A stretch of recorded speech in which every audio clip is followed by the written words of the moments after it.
Welcome to MyACT Live. It's day 3 directly from the Palais here at the Cannes Lions Festival. I'm sure you're pretty tired, most of you, but we have a lot of inspiring conversations for you here to cover things like inclusion, diversity, climate, so lots of interesting stuff. And talking about inclusion, one of the things I'm personally very excited about is that we are hosting Open House for Good today at 2 to 4. And you're thinking, what is Open House for Good? Open House for Good is, in fact, this idea that we don't need these wristbands, we don't need the badges, everyone is welcome, because sustainability ultimately is about inclusivity. So come to the Palais, you will find the staircase, you'll find a group of people who are talking about Open House for Good, and you can see an amazing amount of impactful work and a lot of the work that we're going to talk about just now with this group of amazing people. So come at 2 to 4 and really looking forward to seeing you all.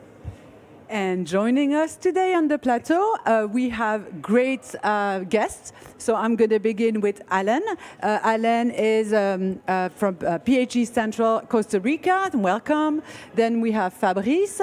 Fabrice is Fabrice Plazolles. I didn't say the last name. Oh well.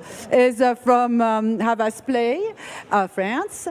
We have Speisser from Landor. And we have Rija Goldscheider from We Don't Need Roads. So thank you for joining us today. And we will begin with you, Alan. Thank you. So Alan, you did an incredible campaign that was a real success in Costa Rica. Can you tell us a little bit about this campaign? Yes, definitely. Our campaign focused on menstrual justice because in Costa Rica there wasn't any legislation that combated menstrual poverty, and actually menstrual products were even taxed like luxury items, and girls missed schools when they were on their periods. So years ago there was a law written by nonprofits together with the governments changing this reality, taking out the luxury tax, but also giving it away for free in school so that no girl misses school. But the government completely changed, and the law was totally forgotten, and in Costa Rica, laws expires. So bills that don't become a law expire. So it would have expired by March this year. So we talked to a nonprofit, came to us saying we have to do anything we can to pass this law. And we created a massive multimedia campaign with partners and with a lot of help with many agencies, media, and support to make this a massive movement that everybody would talk about. And we got the commitment from 48 out of the 57 Congress members to actually commit to approving the bill. But months passed, and a politician's promise was still a politician's promise, and nothing happened. And the time was kicking, and we noticed something interesting was that Congress members were WhatsApping during sessions, and we, Costa Rica being such a small and caring country, our 6 degree of separation rule becomes a 2 degree. So we managed to find the phone numbers of all the Costa Rican Congress members and added them to a WhatsApp group. And the morning, one morning before they would decide the topics in the government's agenda for next week, we added them all to a WhatsApp group, and we sent a video of girls, Costa Rican girls, thanking them in advance, name by name, for approving a bill they hadn't approved. So we used the strategy of thanking in advance and a WhatsApp group to capture their attention, and that same day they asked for it to be in the agenda, and 5 days later it became a law that passed unanimously in the government, even though there are 7 different political parties that never agree on anything. So we're really proud of this campaign, and today it is an official law. Oh, well done. And how do you see this idea, grow in other countries? What could you, share on? Yeah, definitely this was based out of very deep analysis in what moves and what could change a country's legislation, and understanding that our target was our Congress members and what moves them. So I think that you can't replicate the same strategy in every country, but what you can replicate is a deep understanding in what moves politics in your country, which end up being people. And how do you influence those people? How do you move them in a way that is shocking, and using creativity? That's why we're here. Using creativity in a way that actually stand out and make actual change and actual commitment. So it's a deep understanding of what moves your politics and what can drive your politicians to actually take actions. And that's one thing that we did the right way, understanding the cultural nuances of the WhatsApp and the contacts, etc., to address an issue that needed change. Thank you very much. Yeah, and I love the positive dimension of behavior change. I think too often we use the negative approach to some of this, like you have in tobacco advertising. The only thing you do is you avoid that terrible picture of the cancer-ridden lung, and you keep smoking, right? So a very positive way of doing that. Yeah. And also great to see agencies doing work with nonprofits, because nonprofits really fulfill a very, very important role where brands sometimes can't always fulfill that. And talking about nonprofits and serious issues, obviously there's still not just one war going on, there's multiple wars going on, and this is typically not the area of most brands to go into quite challenging topics like that. And that's why I'm really, really happy to have you here today, because one of the things you worked with was this foundation set up in Ukraine, obviously by the President Zelensky himself, to support a lot of the efforts across Ukraine, and using gaming, but also driving. And I think there's a sort of parallel in terms of using positivity and behaviors people are already doing. So you could tell me a little bit more about what's happening in Ukraine, and how did you help this important fundraising effort? Yeah, definitely. Well, Ukraine is under the bomb since now more than 2 years. And last year, when we came in Cannes, we had President Zelensky was here in Visio, and he had a talk. And we spent a lot of time with our colleagues from Havas Ukraine, and they explained the way they were living and the way they were working, because the activity didn't stop, and they are still working in kind of basement. And so it was really, really intense when we had a discussion with them. And we said, we have to do something together, and we have to help you and to use creativity to change something or to help people in Ukraine. And so it took a lot of time, because it's quite a complicated subject, and it's difficult to gather all the people around, and there was another war starting in the year, so it was every tragedy has like a moment, and Ukraine was a little bit under the radar at the moment. And so we worked with them, and we worked with all the Havas network in kind of 20 countries work together, and we thought about gamers, because we always think at Havas Play, gaming is a kind of media, and young people play Fortnite, and young people, when we checked the data and the figures, they want to help, but they don't have money to help. So we just identified in Fortnite, it's a little bit like YouTube. When you create a map, it's like a gameplay. If your map is successful, if people come back, if they spend time on the map, Epic, the editor of the game, gives you money, because you participate in the attractivity of the game. So it's like a YouTube video. If you make views, you receive money from YouTube. And so we decided to create our own map and to become map creator. And we decided to modelize the exact scale of the Maidan Square, the most iconic square in Kiev. And we worked with designers in Ukraine, we worked with Havas Ukraine, we worked with developers in Ukraine, with other people in the network, gathering all the expertise of Havas network to do it. And once we did it, we worked with streamers, with influencers, with creators everywhere, to bring people on the map, because the more people we have on the map, the more time they spend on the map, the more money we take for Ukraine and for United 24. And we decided with Ukraine, with United 24, to give this money to rebuild an hospital in the east of Ukraine, in the region of Kharkiv, was one of the most devastated regions in Ukraine, because it was on the road to Odessa, so it was like destroyed by the Russians. And now we are receiving money every month, and all the money goes to the reconstruction of the hospital. So it's not a lot of money every month. Now it's like 24 euros, 24k euros actually we received, but month after month we receive euros, and we still have people on the map, living together on the map. We had like live concert on the map. We have people gathering, because we have a lot of people who are not in Ukraine anymore, and come back to the square, because it remembers them, the way they use the square like a place where people gather, etc., etc. So it's such an adventure, and it was very, very nice to work with all the people from the network too. Yeah, and I absolutely love that the map is still alive, so whoever wants to support this effort, you can do that. And I think, again, it's behavior change for good. I mean, why not have fun, do what you love doing, yet you're actually donating and building a hospital in Ukraine. Who wouldn't like that? So go play a game on Fortnite. If you're a bit hungover tonight at the festival, this is your thing to do tonight. Go do it. And we had some parents on Twitter, on Instagram saying, now I will accept my son go to Fortnite. And that's the best PR. Amazing. The best KPI ever. Okay, so yeah, go play. I didn't play yet, but I will. And talking about being together and doing, thinking, moving together to do things, I'm going to turn to Luc, because I think, Luc, you have an incredible campaign, and well, not campaign actually, incredible innovation that you want to talk That's on the about. table. And That's it's on the right table. there on the table. So it's there. It's real. It feels like and you can buy it you know, right now in the UK, so it's there. You could buy it. So yeah. It's called accessories, and there are 360 million people on Earth, and I didn't know that before. That are suffering from dexterity challenges, and for whom simple things like brushing their teeth, right, is an unbearable pain. And the problem is that there's not a single toothbrush on Earth that is helping them and fit for them.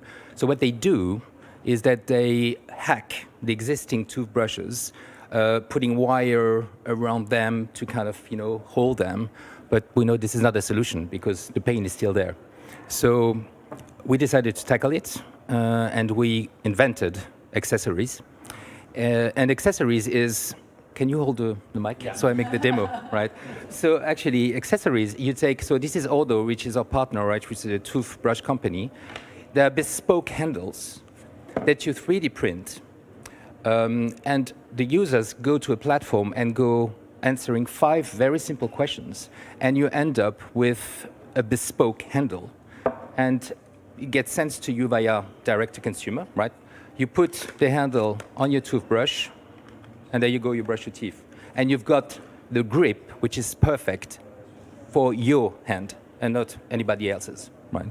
So this is how it works. And actually, the campaign, it's the campaign, but the innovation was launched on Global Accessible Day. Sorry, I can take it. Oh, yeah, you like it? Sorry, I was, That was very amazing. comfortable. It was very amazing. comfortable. Can you hold So it mine was now? launched recently You want? I take tips. on Global Accessibility Day. How did you come up with this shapes, and how did Well, it was a journey, right? So in 2020 we created what we call the Good Squad, which is at Landor enabling everyone in company, regardless of the seniority, what they do, finance, design, strategy, right, to spend up to 10% of their yearly time to proactively innovate for good, right? And so one thing leading to another, we decided to focus on accessibility, accessible design, and ultimately we did a couple of briefs about more accessible products, and the team came back with what was just an idea, right? Oh, why don't we create bespoke handles that we create through a platform and then send them to people? We didn't have any idea on how to do this, right? So what we did, we decided to first look at the opportunity, right? And we had a brand performance team coming up with a $680 million opportunity for any toothbrush company would embrace that, right? So we said, oh, there's something there which could be, because sustainability is about people, planet, and profit, right? Never forget the third dimension. And so we decided to do it ourselves. And we launched a beta version last year, for which we had a shortlist at Cannes. I wish more, but we were one of the best inventions for Time Magazine 2023, and that gave us amazing traction. And so very soon after, we were called by a toothbrush company who say, we love this, we don't want to do this with you, and with Batchworks, who is a smart 3D printing company, who we worked together, and now we launched basically 3 or 4 weeks ago. There we are. I absolutely love it. I think in a time, and you're right about the profit part, I think in the industry we sometimes forget this dimension in terms of actually making these projects scale, grow, as you said as well, in terms of scaling a project like yours. So I think it's a very important part. And also I think when we, in our little self-important industry, sometimes talk about are these projects real? Are these real initiatives? It's there on the table, and it's really changing people's lives. So absolutely, I love that. And talking about things that change stuff, we have Rija here as well from We Don't Need Roads. Hey, Thomas. And I know one of the things that you guys work very much on is very, very critical business transformation. Unfortunately, we are at a point where we're very far away from reaching the Sustainable Development Goals.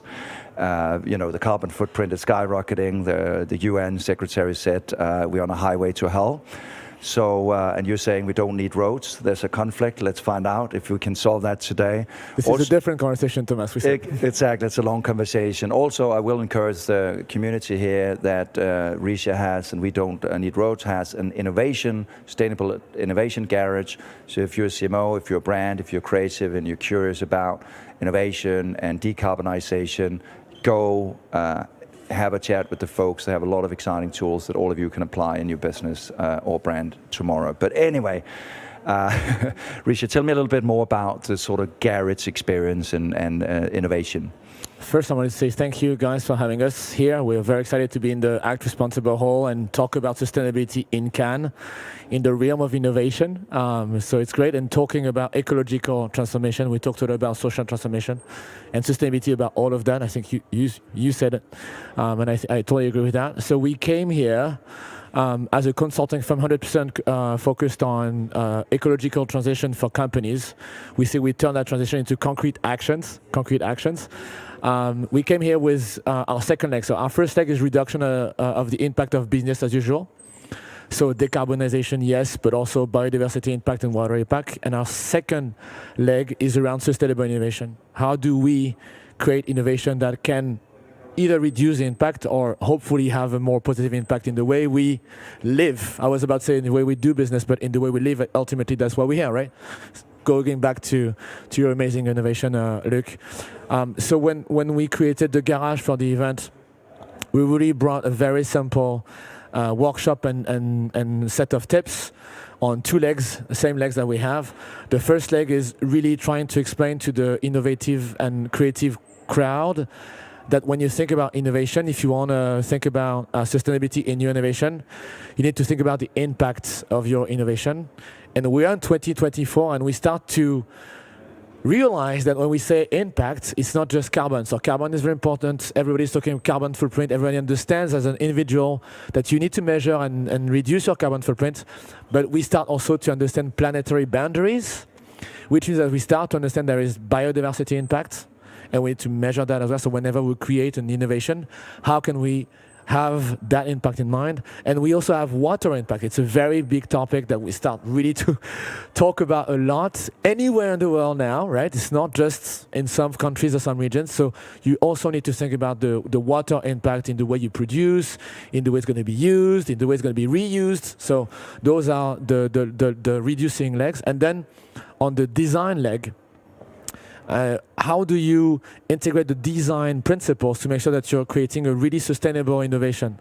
And when we say sustainable, it's not just in impact, it's also in time. Because if I create a sustainable innovation and then because in the world today it's not viable, then your product is not, a solution is not going to stay, and then the impact is going to go with it, right? So the design principles say four things. You need to have four things in mind.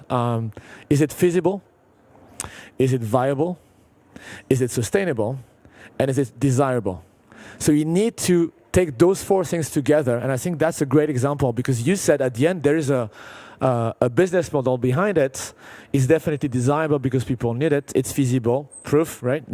And it's sustainable. We talked about together. It's sustainable by design, and the way the 3D printing and the materials bio. Sorry, I'm saying a lot about your innovation, but I really love the question, so I'm doing it. Yeah, my pleasure, but I think it's important. It's a good example of good design thinking and making sure that you have all of those four things together to make sure that you are thinking about a sustainable innovation. So that's what we're bringing to the table and the space today. And I really encourage people when they join us anyway for Open House for Good, go and speak to Rija and hear more about all of this stuff. But also just very, very briefly, I know one of the clients you worked with is the luxury suitcase company Rimowa, obviously very famous for their sort of aluminium suitcases. So maybe just very quick. Yeah, very brief on that.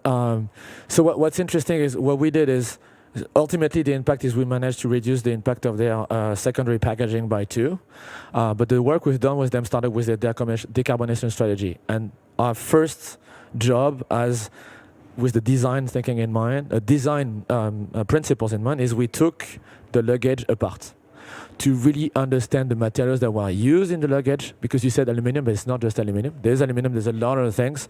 And to then provide Remover with a real approach on how to reduce the impact of their product. And from that, then we went into how do we improve not only the luggage, but also how you're bringing the luggage to people, so the packaging, and how we create a sustainable approach to packaging, bringing both reduction thinking in the process and the design principle I just managed to talk about. So that's what we have been doing with Remover and a lot of others. Well, thank you guys for sharing your ideas, your innovations and everything. But before we part, I'm going to just wrap it up and ask you, each of you, what would you like to share with the industry at large? I think that, in my view, is that we can make a difference. We can use what we have, the creativity we have, the contacts with media, and really the love and the passion of why we do things, and that we have the ability to influence. That's a lot of what our industry is. So why don't we influence it for something good? And I think these are very different examples, and I'm really proud of each and every one of you and what you have done, of how we as an industry can actually move forward the world in a way. So I think that that's something that I'm happy, excited about. I constantly hear campaigns here in Cannes doing great things for the world, and I really encourage the industry to keep on this path. Thank you. And what about you? Definitely agree with you, and I think we have to work together, and together within networks. We're part of networks, so when we do something together, we are stronger together in our countries, because we have creative minds in Publicis, in Havas, in TBW, in France, and we don't work a lot together. And if we gather to think about sustainability and act, we really can make the difference and work together, because it's not a no-war rush subject. It's not only like I'm going to do something in my agency. I really think if we make things together, it will have more impact, and we can definitely have a better impact on it. I would say a couple of things. First, I will build on both of you, because I think the first thing that we've learned with this project is that we learned to step out of our comfort zone and embrace the unknown, right? And it's great to embrace the unknown. So it's great to start a project and say, we don't know how we will do this, but we will do it. And to your point, Fabrice, I think another learning was share your idea or your beta launch with the world, because you might find amazing partners you even don't know. And that's what happens. So partnerships on steroids, I think, is something which is quite exciting. And the third point, and we're in Cannes, right? Cannes is about making history. So this is building on what you were saying, right? You don't make history with stunts. You don't make history with prototypes, right? So I think it's a collective responsibility to our industry to really not just, we could have stopped with a great idea here. We could have said, okay, we've gone a time thing, we got product design launch offer done. We could have stopped. We didn't. And I think, the engagement of our people in doing real thing, putting it on market and being able for people to buy it beyond just a nice Cannes board or a nice Cannes movie is, for me, source of pride. And they're so proud to have done it. 100 people worked on that. Right? And that made a big difference. So I think, let's collectively be responsible and not just stop and be happy with great ideas, but actually bring them to life for real, with the help of each other and partners. That's my message. Very briefly on my side, I can't agree more with everything you said, guys, so thank you for saying that. What I'm going to add is a call to action for the industry. We are right now at the stage where a new revolution is going to happen. It's called AI. Everybody's talking about it, and I mean, if you go outside of this palais, everybody's talking only about it.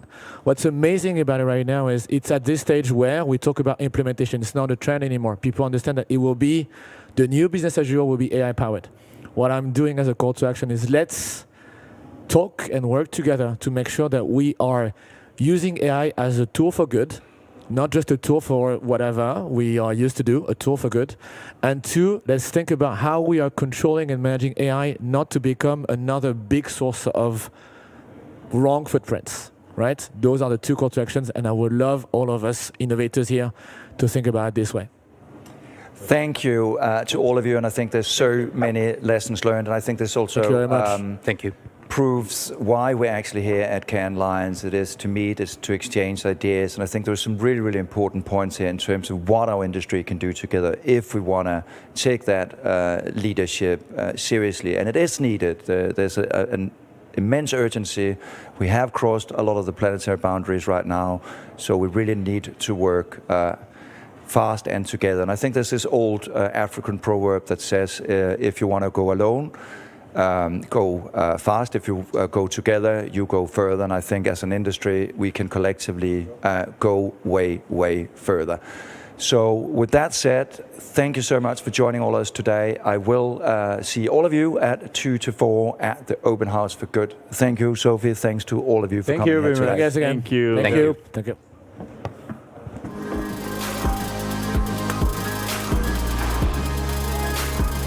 Sunglasses, but it's raining. Producer.